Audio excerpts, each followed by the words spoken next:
ಬಾಲಕಿಯರ ಮೇಲೆ ಅತ್ಯಾಚಾರ ಕೇಸ್ಗೆ ಸಂಬಂಧಪಟ್ಟಂತೆ ಕೋರ್ಟ್ ಹಾಲ್ಗೆ ಆಗಮಿಸಿದ ಆರೋಪಿಗಳು ಅಂತಿಮ ಆದೇಶವನ್ನ ಓದುತ್ತಿರುವ ನ್ಯಾಯಾಧೀಶರು. ಯಾಕಂದ್ರೆ ಚಿತ್ರದುರ್ಗದಲ್ಲಿ ಈ ಒಂದು ಪ್ರಕರಣ ಸಾಕಷ್ಟು ಸಂಚಲನವನ್ನೇ ಸೃಷ್ಟಿ ಮಾಡಿತ್ತು. ಪೋಕ್ಸೋ ಕೇಸ್ ಹಾಗೆ ಲೈಂಗಿಕ ದೌರ್ಜನ್ಯ ಪ್ರಕರಣಕ್ಕೆ ಸಂಬಂಧಪಟ್ಟಂತೆ ಮುರುಘಾ ಶ್ರೀಗಳು ಈಗ ಕೋರ್ಟ್ಗೆ ಹಾಜರಾಗಿದ್ದಾರೆ. ಚಿತ್ರದುರ್ಗದ 2ನೇ ಅಪರ ಮತ್ತು ಜಿಲ್ಲಾ ಕೋರ್ಟ್ನಲ್ಲಿ ಸ್ವಾಮಿಗಳ ಭವಿಷ್ಯ ಈಗ ನಿರ್ಧಾರ ಆಗುತ್ತೆ. ಕಟಕಟೆಯಲ್ಲಿ ನಿಲ್ಲಲು ಮುರುಘಾ ಶ್ರೀಗೆ ಜಡ್ಜ್ ಸೂಚನೆಯನ್ನ ಕೊಟ್ಟಿದ್ದಾರೆ. ತೀರ್ಪು ಓದುತ್ತಿರುವ ನ್ಯಾಯಾಧೀಶರಾದ ಜಿಸಿ ಹಡಪದ. ಇವತ್ತು ಎಲ್ಲರ ಚಿತ್ತ ಕೋರ್ಟ್ನತ್ತ ಅನ್ನುವಂತಾಗಿದೆ. ಹಾಗಿದ್ರೆ ಕೋರ್ಟ್ ಹಾಲ್ಗೆ ಆರೋಪಿಗಳು ಯಾರ್ಯಾರು ಹಾಜರಾಗಿದ್ದಾರೆ? A1 ಮುರುಘಾ ಸ್ವಾಮಿ, A2 warden Rashmi, A3 Paramashivaiah ಮೇಲೆ ಕೇಸ್ ಇದೆ. ಅವರೆಲ್ಲರೂ ಕೂಡ ಈಗ ಕೋರ್ಟ್ ಹಾಲ್ಗೆ ಹಾಜರಾಗಿದ್ದಾರೆ. ಆದೇಶವನ್ನ ಕೂಡ ಓದ್ತಾ ಇದ್ದಾರೆ. ಈಗ ಎಲ್ಲರ ಚಿತ್ತ ಕೋರ್ಟ್ನತ್ತ ಅನ್ನುವಂತಾಗಿದೆ. ಯಾಕಂದ್ರೆ ಮುರುಘಾ ಶ್ರೀಗಳ ಮೇಲೆ ಪೋಕ್ಸೋ ಕೇಸ್ ಜೊತೆಗೆ ಲೈಂಗಿಕ ದೌರ್ಜನ್ಯ ನಡೆಸಿದ ಆರೋಪವೂ ಸಹ ಕೇಳಿ ಬರ್ತಾ ಇದೆ. ಹಾಗಾದ್ರೆ ಏನಿದು ಪ್ರಕರಣ ಅನ್ನುವಂಥದ್ದನ್ನ ಒಂದು ಬಾರಿ ಮೆಲುಕು ಹಾಕೋಣ. ತನ್ನ 2 ಅಪ್ರಾಪ್ತ ವಯಸ್ಸಿನ ಮಕ್ಕಳು ಅಲ್ಲದೆ ಇತರೆ ಮಕ್ಕಳ ಮೇಲೂ ಕೂಡ ಶಿವಮೂರ್ತಿ ಶರಣರು ಲೈಂಗಿಕ ದೌರ್ಜನ್ಯವನ್ನು ನಡೆಸಿದ್ದಾರೆ ಅಂತ ಹೇಳಿ ಮಠದಲ್ಲಿ ಕೆಲಸ ಮಾಡ್ತಾ ಇದ್ದಂತಹ ಅಡುಗೆ ಕೆಲಸದ ಮಹಿಳೆ ದೂರನ್ನ ಕೊಟ್ಟಿದ್ರು. ಆ ದೂರಿನಲ್ಲಿ ಈ ಅಂಶಗಳನ್ನ ಉಲ್ಲೇಖ ಮಾಡಿದ್ರು. ಇದರ ಆಧಾರದಾಡಿ ಮೈಸೂರಿನ ನಜರ್ಬಾದ್ ಪೊಲೀಸ್ ಠಾಣೆಯಲ್ಲಿ 2022ರ ಅಕ್ಟೋಬರ್ 13ರಂದು FIR ಕೂಡ ದಾಖಲು ಮಾಡಿಕೊಳ್ಳಲಾಗಿತ್ತು. ತದನಂತರ ಈ ದೂರನ್ನ ಚಿತ್ರದುರ್ಗ ಗ್ರಾಮೀಣ ಠಾಣೆಗೆ ಟ್ರಾನ್ಸ್ಫರ್ ಮಾಡಲಾಗಿತ್ತು. ಹಾಗಿದ್ರೆ ಯಾವ್ಯಾವ ಸೆಕ್ಷನ್ಗಳ ಅಡಿಯಲ್ಲಿ ಮುರುಘಾ ಶ್ರೀ ಮೇಲೆ ಆರೋಪಗಳು ಹಾಗೆ ಚಾರ್ಜ್ ಶೀಟ್ ಅನ್ನು ಸಲ್ಲಿಸಲಾಗಿತ್ತು ಅನ್ನುವಂಥದ್ದನ್ನ ಕೂಡ ನೋಡಬಹುದು. ಇನ್ನು ಆರೋಪಿ ಶರಣರ ವಿರುದ್ಧ ಭಾರತೀಯ ದಂಡ ಸಂಹಿತೆ ಸೆಕ್ಷನ್ಗಳಾದಂತಹ 376(c), 376(2) ಹಾಗೆ 376(ab), 376(3), 366, 366(a), 323, 114 ಮತ್ತು 34 ಪೋಕ್ಸೋ ಕಾಯ್ದೆ ಸೆಕ್ಷನ್ 5(l), 6, 7 ಮತ್ತು 17 ಧಾರ್ಮಿಕ ಸಂಸ್ಥೆಗಳ ದುರುಪಯೋಗ ತಡೆ ಕಾಯ್ದೆ ಸೆಕ್ಷನ್ 3(f) ಮತ್ತು 7 ಹಾಗೂ ಬಾಲ ನ್ಯಾಯ ಕಾಯ್ದೆ ಅಡಿಯಲ್ಲಿ ಕೂಡ ಪ್ರಕರಣವನ್ನ ದಾಖಲಿಸಿಕೊಳ್ಳಲಾಗಿತ್ತು. ಈ ಸಂಬಂಧ ಚಿತ್ರದುರ್ಗ ಗ್ರಾಮಾಂತರ ಪೊಲೀಸರು ಕೂಡ 2 ಸಂತ್ರಸ್ತೆಯರು ಇರುವಂತಹ ಹಿನ್ನೆಲೆ 2 ಪ್ರತ್ಯೇಕ ಆರೋಪ ಪಟ್ಟಿಯನ್ನ ಕೂಡ ಸಲ್ಲಿಕೆ ಮಾಡಿದ್ರು. ಜೊತೆಗೆ ಮುರುಘಾ ಮಠದ ಶಿವಮೂರ್ತಿ ಸ್ವಾಮೀಜಿ ಪರವಾಗಿ ಕೂಡ ಕೋರ್ಟ್ನಲ್ಲಿ ಖ್ಯಾತ ಕ್ರಿಮಿನಲ್ ವಕೀಲ CV ನಾಗೇಶ್ ವಾದ ಮಂಡನೆ ಮಾಡಿದ್ದಾರೆ. ಜೊತೆಗೆ ಸ್ವಾಮೀಜಿ ವಿರುದ್ಧದ ಎಲ್ಲ ಆರೋಪಗಳು ಕೂಡ ಸುಳ್ಳು ಅಂತ ಹೇಳಿ CV ನಾಗೇಶ್ ಅವರು ವಾದಿಸಿರ್ತಾರೆ. ಇನ್ನು ಪ್ರಾಸಿಕ್ಯೂಷನ್ ಪರ ಈಗ ವಕೀಲರು ಸಹ ತಮ್ಮ ವಾದ ಮಂಡನೆಯನ್ನ ಮಾಡಿದ್ದಾರೆ. ಬಟ್ ಇವತ್ತು ಕೋರ್ಟ್ ಈಗ ಅಂತಿಮ ನಿರ್ಧಾರ ಅಥವಾ ಅಂತಿಮ ತೀರ್ಪನ್ನ ಪ್ರಕಟಿಸುವಂತಹ ಸಾಧ್ಯತೆ ಇದೆ.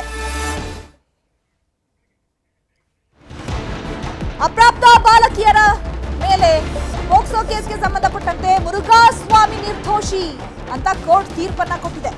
ಚಿತ್ರದುರ್ಗದ 2ನೇ ಅಪರ ಮತ್ತು ಜಿಲ್ಲಾ ಕೋರ್ಟ್ ತೀರ್ಪನ್ನ ಪ್ರಕಟಿಸಿದೆ.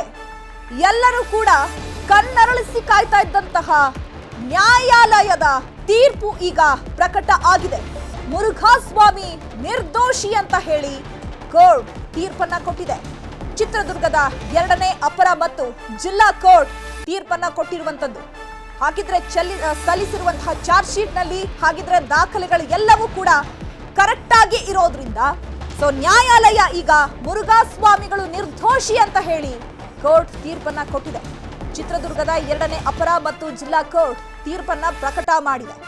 ಅಂದ್ರೆ ಈ ಒಂದು ಅಪ್ರಾಪ್ತ ಬಾಲಕಿಯರ ಮೇಲೆ ಅತ್ಯಾಚಾರ ಕೇಸ್ನಿಂದ ಮುರುಘಾ ಸ್ವಾಮಿಗಳು ನಿರ್ದೋಷಿ ಅಂತ ಹೇಳಿ ಪ್ರೂವ್ ಆಗಿದ್ದಾರೆ. ಮುರುಘಾ ಸ್ವಾಮಿಗಳ ಮೇಲೆ ಹೊರಿಸಿದಂತ ಆರೋಪಗಳೆಲ್ಲವೂ ಕೂಡ ಈಗ ನಿರ್ದೋಷಿ ಅನ್ನೋ ಮೂಲಕ ಯಾವ ಆರೋಪಗಳು ಕೂಡ ಈಗ ಸಾಬೀತಾಗಿವೆ. ಅಪ್ರಾಪ್ತ ಬಾಲಕಿಯರ ಮೇಲೆ ಅತ್ಯಾಚಾರ ಕೇಸ್ಗೆ ಸಂಬಂಧಪಟ್ಟಂತೆ ಇವತ್ತು ಕೋರ್ಟ್ನಲ್ಲಿ ಅಂತಿಮ ತೀರ್ಪನ್ನ ಪ್ರಕಟಣೆ ಮಾಡುವಂತಿತ್ತು. ಆದ್ರೆ ಈಗ ಮುರುಘಾ ಸ್ವಾಮಿಗಳು ನಿರ್ದೋಷಿ ಅಂತ ಹೇಳಿ 2ನೇ ಅಪರ ಮತ್ತು ಜಿಲ್ಲಾ ಕೋರ್ಟ್ ತೀರ್ಪನ್ನ ಹೊರಹಾಕಿದೆ. ಚಿತ್ರದುರ್ಗದ ಕೋರ್ಟ್ನಲ್ಲಿ ಮುರುಘಾ ಮಠದ ಶಿವಮೂರ್ತಿ ಸ್ವಾಮೀಜಿ ವಿರುದ್ಧದ ಪೋಕ್ಸೋ ಕೇಸ್ನಲ್ಲಿ ಈಗ ತೀರ್ಪನ್ನ ನೀಡೋದಕ್ಕೆ ಇವತ್ತು ದಿನಾಂಕವನ್ನ ನಿಗದಿ ಮಾಡಲಾಗಿತ್ತು. ಚಿತ್ರದುರ್ಗದ ಕೋರ್ಟ್ ಪೋಕ್ಸೋ ಕೇಸ್ನಲ್ಲಿ ಶಿವಮೂರ್ತಿ ಸ್ವಾಮೀಜಿ ಅಪರಾಧಿಯೋ ನಿರಪರಾಧಿಯೋ ಅಂತ ಹೇಳಿ ಏನ್ ತೀರ್ಪು ಬರುತ್ತೆ ಅಂತ ಹೇಳಿ ಎಲ್ಲರೂ ಕೂಡ ಕಣ್ಣರಳಿಸಿ ನೋಡ್ತಾ ಇದ್ರು. ಆದ್ರೆ ಈಗ ಈ ಒಂದು ಕೇಸ್ಗೆ ಸಂಬಂಧಪಟ್ಟಂತೆ ಮುರುಘಾಸ್ವಾಮಿ ನಿರ್ದೋಷಿ ಅಂತ ಹೇಳಿ ಕೋರ್ಟ್ ತೀರ್ಪನ್ನ ಪ್ರಕಟ ಮಾಡಿದೆ. ಎಲ್ಲ ಆರೋಪಗಳಿಂದ ಮುರುಘಾಸ್ವಾಮಿಗಳು ನಿರ್ದೋಷಿ ಅಂತ ಹೇಳಿ ಹೊರಗೆ ಬಂದಿದ್ದಾರೆ. ಚಿತ್ರದುರ್ಗದ 2ನೇ ಅಪರ ಮತ್ತು ಜಿಲ್ಲಾ ಕೋರ್ಟ್ ತೀರ್ಪನ್ನ ಕೊಟ್ಟಿರುವಂತದ್ದು.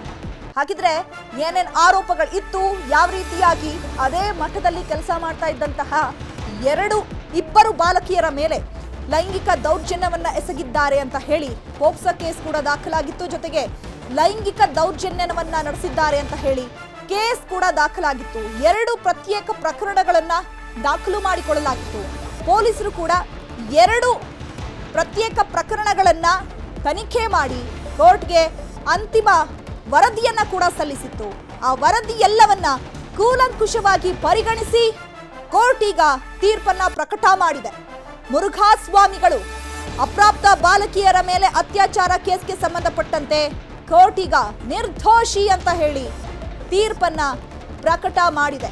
ಹಾಗಿದ್ರೆ ಮುಂದಿನ ನಡೆ ಯಾವ ರೀತಿ ಇರುತ್ತೆ ಅಂದ್ರೆ, ಇಷ್ಟು ದಿನಗಳ ಕಾಲ ಮುರುಘಾಸ್ವಾಮಿ ಅವರು ಜೈಲಿನಲ್ಲಿ ತಮ್ಮ ಜೀವನವನ್ನ ಸಾಗಿಸಿದ್ರು. ಈಗ ಕೋರ್ಟ್ ತೀರ್ಪಿನ ಬಳಿಕ ಹೊರಬರುವಂತಹ ಎಲ್ಲ ಅಂಶಗಳು ಕೂಡ ಇವಾಗ ಇರುವಂಥದ್ದು. ಯಾಕಂದ್ರೆ ನಿರ್ದೋಷಿ ಅಂತ ತೀರ್ಪೇ ಪ್ರಕಟ ಮಾಡಾದ್ಮೇಲೆ ಇನ್ನೇನು ಅಲ್ಲಿ ಉಳಿದಿಲ್ಲ. ಸೊ ಹಾಗಾಗಿ ಮುರುಘಾಸ್ವಾಮಿಗಳು ನಿರ್ದೋಷಿ ಅಂತ ಹೇಳಿ ಹೊರಗೆ ಬರ್ತಾ ಇದ್ದಾರೆ.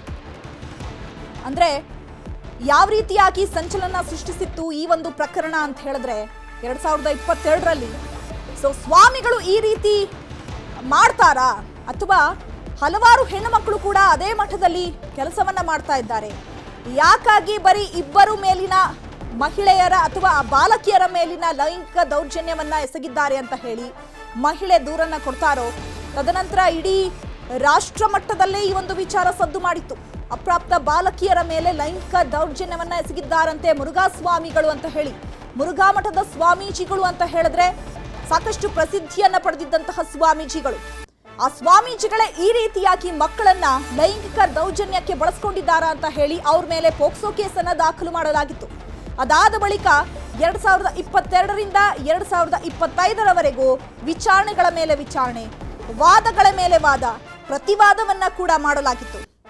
ಮೊನ್ನೆ ತಾನೇ ಈ ಒಂದು ವಿಚಾರಕ್ಕೆ ಸಂಬಂಧಪಟ್ಟಂತೆ ಮುರುಘಾಸ್ವಾಮಿಗಳ ಪರವಾಗಿ ವಕೀಲರು ಕೂಡ ವಾದವನ್ನ ಮಾಡಿದ್ರು, ಸರ್ಕಾರದ ಪರವಾಗಿ ಕೂಡ ವಕೀಲರು ವಾದವನ್ನ ಮಾಡಿದ್ರು. ಆ ಬಾಲಕಿಯರ ಪರವಾಗಿ ಎಲ್ಲ ವಾದವನ್ನ ಮಾಡಿ ಮುಗಿಸಿ ಆಗಿತ್ತು. ಬಟ್ ಇವತ್ತು ಕೋರ್ಟ್ ನವೆಂಬರ್ 26ಕ್ಕೆ ತೀರ್ಪನ್ನ ಪ್ರಕಟಣೆ ಮಾಡೋದಕ್ಕೆ ದಿನಾಂಕವನ್ನ ನಿಗದಿ ಮಾಡಿತ್ತು. ಬಟ್ ಇವತ್ತು ಅಪ್ರಾಪ್ತ ಬಾಲಕಿಯರ ಮೇಲಿನ ಈ ಒಂದು ಪೋಕ್ಸೋ ಕೇಸ್ ಅಥವಾ ಲೈಂಗಿಕ ದೌರ್ಜನ್ಯ ಕೇಸ್ ಏನಿತ್ತು, ಮುರುಘಾಸ್ವಾಮಿಗಳು ನಿರ್ದೋಷಿ ಅಂತ ಹೇಳಿ ಕೋರ್ಟ್ ತೀರ್ಪನ್ನ ಕೊಟ್ಟಿದೆ. ಸಹಜವಾಗಿ ಇದು ಮುರುಘಾಸ್ವಾಮಿಗಳ ಭಕ್ತಾದಿಗಳಲ್ಲೂ ಕೂಡ ಆನಂದವನ್ನ ಅಥವಾ ಖುಷಿಯನ್ನ ತಂದಿರುವಂತಹ ವಿಚಾರ.